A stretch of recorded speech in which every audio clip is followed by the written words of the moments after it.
It has come to my attention that YouTube has decided to promote my review for Entrails of a Virgin that I did in 2019. This was one of my first review, therefore one of my worst. And to apologize to all of you, I'm doing it again.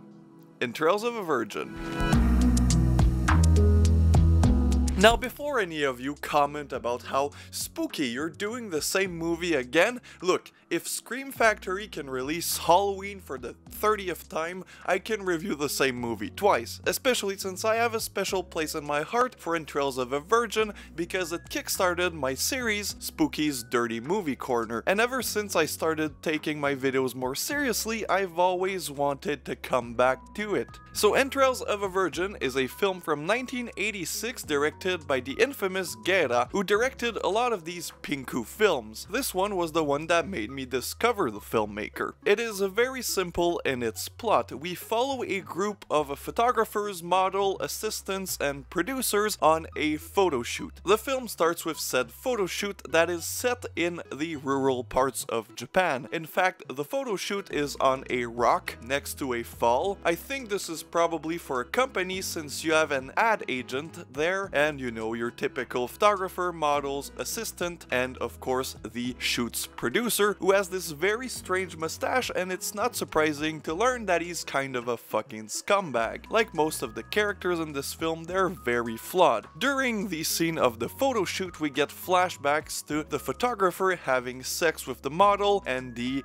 ad agency girl. I'm warning you, this film is extremely explicit and I can't show a lot of it on here, but I'll try to show some because that was one of the complaints you guys had about the original review. I didn't show anything from the movie. So it's getting late, they're done their photo shoot, so they pick up the van and drive back home. However, it's not a good night to drive. The fog is very thick and it's quickly picking up. During that time, in the back of the van, we have the people smoking the ganja, and then you have the producer giving shit to his assistant because he doesn't have a driver's license. All of this leads the team to hit something or someone on the road. And the producer, being the wonderful piece of shit that he is, he's like, well, it's probably just a deer. And then the assistant tells him, it looked like someone. Then the producer, of course, has the great answer to that question, we weren't driving fast, we didn't hurt anybody. And then they go on their way. However, the fog is too thick, so they stop at a seemingly abandoned house to, you know, stay the night. Well, it's not really abandoned since, you know, there's electricity, but there's nobody home. So of course the producer is like,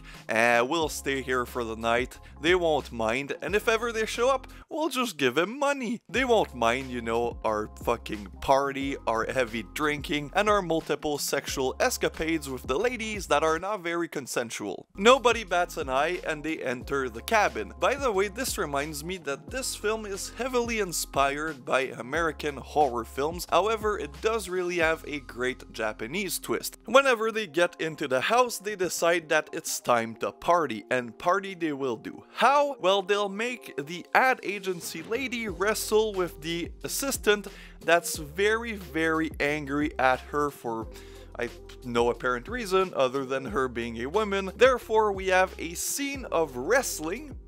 Yes, American-style wrestling, except this is all an excuse for multiple crotch shots from the guy and from the lady. Oh boy, do we see a lot of crotch. And I'm not complaining, because they both have lovely crotches.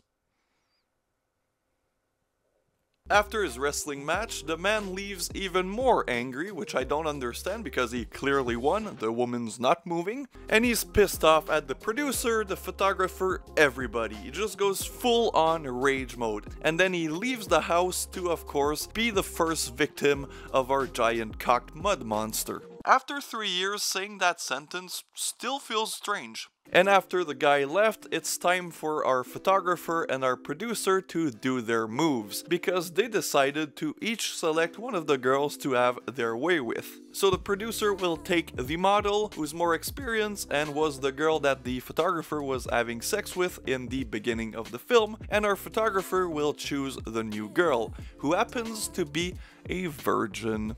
That tells you that yes, there will be a lot of secretion of fluids from, you know, genitalia. And there's piss.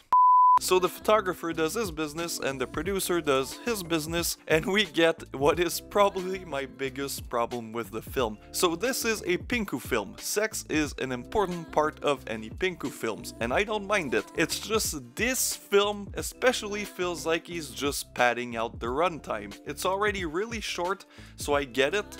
But man, are they long for nothing. However, it's all worth it when you see the deaths of the character, and in typical Guerra fashion, we get symbolic deaths. You know, the first guy got hit in the head with a hammer, and in between that, Guerra cut to footage of a hammer hitting a stake. So afterwards, the girl that was with the producer leaves because, well, his semen didn't taste good and she's very angry about the situation, and she gets penetrated by the giant cock mud monster and decapitated afterwards when a piece of glass falls down her neck. Of course, the producer isn't really satisfied with his sexual encounter, so he goes outside for more. However, he will be killed by the woods. Also, the monster will throw a javelin and impale the rapist producer. During that time, the photographer has his way with his new assistant, and during that time, the ad agency girl wakes up and sees what's happening, and she's very angry because she thought she had a love thing going on with the photographer, and yeah, let's just say she didn't take that well. She goes around, tries to have sex with corpses, and finds the head of the model, brings it into the room while the photographer is having sexual relationships doggy style, and he's understandably very afraid. And he says one of my favorite lines as he's trying to pull out his genitalia from the woman's genitalia. He's yelling about, "Oh, it's getting stuck," and that just made me laugh. He runs away and meets the same fate as most of the characters in this film. He fucking dies. Now we have two characters remaining, the innocent assistant and the horny ad agency. Well, you see, the ad agency girl will finally get her wish fulfilled. And her vagina. However, this will lead to her death by fisting. I love this movie. And eventually, the monster finds the virgin girl, they have a conversation about hating life, and then she's pregnant. The end. So, entrails of a virgin, what did I think? Well, you know what I thought. I fucking loved this film. This was my introduction not only to Guerra, but to this genre of Japanese cinema. The Pinku, you know, the Nikatsu Pinku stuff. And this is one of my favorites. Yes, it has issues, but other than that, is it the perfect film? Of course it is. In typical Guerra fashion, yes, it's about the smut, but the film is much more profound. In my opinion, it is a critique on the, you know, modeling and photography industry, and especially the ad industry, and it is done in a very obscene manner, but one that I adore. It has no shame in what it is and embraces the sleaze and smut so perfectly well. I fucking love it. Plus, the gore is very good. And when I discovered this film, it launched me into trying to discover as many films like this as I could. And that led me to, of course, the wonderful Daisuke Yamanouchi, Isayasu Sato, and of course, Amaru. If I had to compare Guerra to another Japanese director, it would be more of an Isayasu Sato, where of course there's a lot of smut, but the film has a deeper message in it. It is beautifully shot. The camera movements are very dynamic, which is very surprising. The sound design is beautiful. It's so haunting, you know, it gets under your skin. It's a wonderful Japanese sleazy Pinku film, and I'd recommend it to any fans of the genre.